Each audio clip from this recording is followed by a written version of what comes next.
Des maisons submergées, des voitures broyées et d'autres qui tiennent en équilibre. Un paysage recouvert par une vague de boue et de débris. Cette commune de l'île d'Ischia, au sud de l'Italie, a été frappée tôt hier matin par des pluies torrentielles qui ont provoqué un immense glissement de terrain. C'est terrible, ça a tout emporté.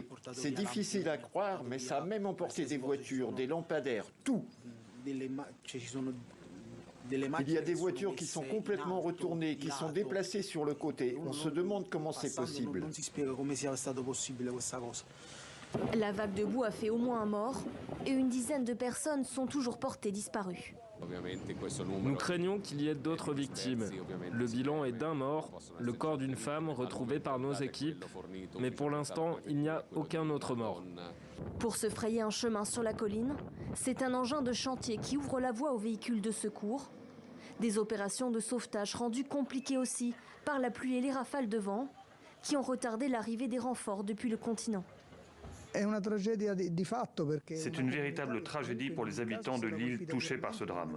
Nous tentons maintenant de faire le bilan humain, mais il est clair quand on voit des images et qu'on écoute les rapports des sauveteurs que c'est une catastrophe. Les habitants des autres communes de l'île sont invités à rester chez eux pour ne pas gêner les opérations de secours.